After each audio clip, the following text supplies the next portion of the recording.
Guten Morgen hier aus der Tischtennishalle. Mein Name ist Bojan Besinger und so oft sehe ich, dass Tischtennistrainer die falsche Beinarbeitstechnik erklären oder auch YouTube-Videos hier gibt es, wo einfach die Beinarbeitstechnik falsch erklärt wurde oder nicht richtig. Und ich sehe auch so viele Spieler, zum Beispiel bei unseren Lehrgängen, bei Turnieren, die einfach nicht wissen, wie die richtige Beinarbeit aussehen sollte. Und genau deswegen habe ich mir heute Timo mit dazu geholt, denn Timo wird euch heute erklären, wie die Beinarbeit im Tischtennis richtig aussehen sollte. Na Timo, wie geht's dir? Alles gut bei dir? Alles bestens. Im letzten Video gab es ja schon 3 Übungen, wie man die Beinarbeit verbessern kann. Und heute schauen wir uns das genauer an, oder? Genau, wir reden heute über die 3 wichtigsten Techniken im Tischtennis für die Beinarbeit. Wie die genau aussehen, Schritt für Schritt, zeigen euch da alles, worauf ihr achten müsst, damit ihr das dann in eurem Training anwenden könnt. Okay, bevor wir mit den Beinarbeitstechniken anfangen, fangen wir erstmal an mit der Grundposition. Das ist nämlich die Voraussetzung, um überhaupt die Beinarbeit richtig ausführen zu können. Solltet ihr erstmal richtig stehen. So, schauen wir uns die Grundposition genauer an, denn die Grundposition habt ihr eigentlich in jedem Ballwechsel mit dabei. Ob ihr jetzt einen Ausschlag macht und danach in die Grundposition geht oder auch beim Rückschlag. Ganz wichtig ist dabei, auf die 4 Komponenten zu achten. Das ist einmal auf den Fußballen vorne zu stehen, dann sind die Knie gebeugt, der Oberkörper ist vorne und der Bauch ist ein bisschen angespannt. Ja? Das sind so die 4 Komponenten, die ihr beachten solltet. Das heißt, wenn ihr auch einen Ausschlag macht, das heißt, ihr geht hin, macht einen Ausschlag und dann geht ihr in die Grundposition, achtet auf, dass die Fußballen vorne sind, Knie gebeugt, Oberkörper vorne und Bauch angespannt und dann könnt ihr auch hier schön die Bälle spielen oder hier nach vorne den Ball gehen, dass ihr einfach da erstmal in einer guten Position seid, um dann auf jeden Ball reagieren zu können. Und jetzt zurück zu Timo. Dann kommen wir jetzt zur ersten richtigen Beinarbeitstechnik und zwar den bekanntesten, das kennt auch jeder vom Namen zumindest, und zwar sind es die Side Steps bzw. Side Jumps. Okay, wie Bojan gerade so schön erklärt hat, gehen wir in die richtige Grundposition. Und jetzt ist wichtig, wir wollen uns ja in eine Richtung bewegen, also jetzt zum Beispiel von mir aus nach links. Dafür muss ich mein Gewicht ein bisschen mehr auf mein rechtes Bein, das heißt das Äußere von der Bewegung, verlagern, damit ich mich mit diesem Bein abdrücken kann. Beim Side Step sieht das Ganze jetzt so aus, dass ich das linke Bein leicht hochhebe und mich hier in die Richtung rüber mit einem Schritt, das heißt das linke und rechte Bein sind zeitlich etwas versetzt, ein Stück nach links bewegt. Wenn ich das Ganze nach rechts mache, sieht das natürlich genauso aus, nur spiegelverkehrt. Das heißt, das äußere Bein, das linke, wird belastet, das rechte wird entlastet, ich mache den Schritt rüber und zurück. Wichtig dabei, wenn wir das Ganze dann schneller machen, ist, dass wir möglichst flach über den Boden gehen, das heißt, keine großen Schritte machen. Das dauert zu lange und außerdem ändert sich die Perspektive vom Kopf ein bisschen und wir können den Ball nicht so gut beobachten.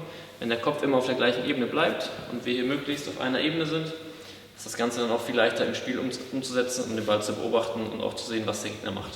So, und dann gibt es natürlich noch die Side Jumps. Die kennt man eher bei den Profis, die machen meistens kaum noch Side Steps. Die Side Jumps sind eigentlich vom Ding her dasselbe, das heißt, wir wollen uns in der Ebene nach links oder rechts bewegen. Ein Side Jump ist einfach nur, dass die Beine sich gleichzeitig abdrücken und wir einen kleinen Sprung machen, wie der Name schon sagt. Das Ganze erfordert allerdings ein bisschen mehr Kraftaufwand, das heißt, wir können nicht erst links, rechts, sondern wir müssen dann beide gleichzeitig. Worauf ihr hier achten müsstet, ist, dass die Füße möglichst im gleichen Abstand bleiben, wenn ihr den Sprung zur Seite macht. Also in dem Fall jetzt von links nach rechts, dass die Füße möglichst so landen, auch wie sie am Anfang standen und eben in der Luft so bleiben. Genauso wie beim Side Step ist wichtig darauf zu achten, dass der Sprung möglichst flach ist, damit ihr eben in eurer Ebene bleibt und Zeit spart, indem ihr nicht viel zu hoch springt, was einfach nur Zeit kostet. So, das waren die Side Steps bzw. Side Jumps. Jetzt übergebe ich wieder an Bojan. Danke Timo für die Erklärung von Side Jumps und Side Steps. Lass uns weitermachen mit dem Umspringen. Im Tischtennis ist es so, dass jeder natürlich seine Stärken und Schwächen hat. Und die eine Technik musst du vielleicht mehr einsetzen und die andere weniger. Beim Umspringen ist es so, dass wenn der Ball in die Rückhand kommt, dass du umspringst sozusagen und den Ball mit der Vorhand spielst.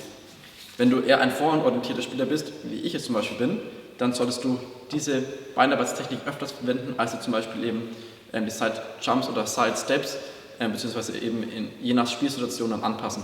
Beim Umspringen ist es wichtig, dass du wenn du hier dastehst, dass du mit beiden Beinen, das Gewicht auf beiden Beinen ist und dann hier umspringst und dann das rechte Bein, weil das bei mir, ich spiele mit rechts, das ist das Spielbein, das heißt das rechte Bein ist weiter hinten.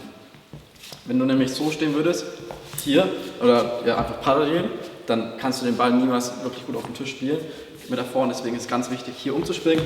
Rechtes Bein, bei mir ist dann hinten. Wenn du Linkshänder bist, das ist natürlich dann wieder andersrum. Was ist noch wichtig?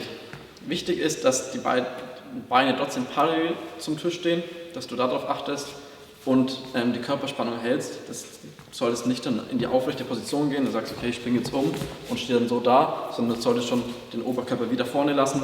Hier stehst du da, springst um und dann kannst du den Ball reinspielen. Genau.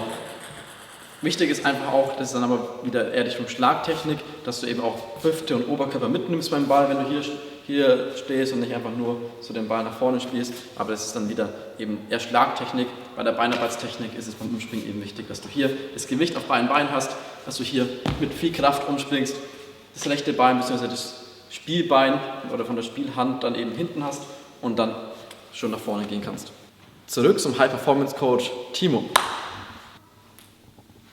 So, dann kommen wir jetzt zur letzten Technik für heute und zwar dem Ausfallschritt. Der Ausfallschritt ist wichtig, wenn wir einen kurzen Ball erreichen wollen.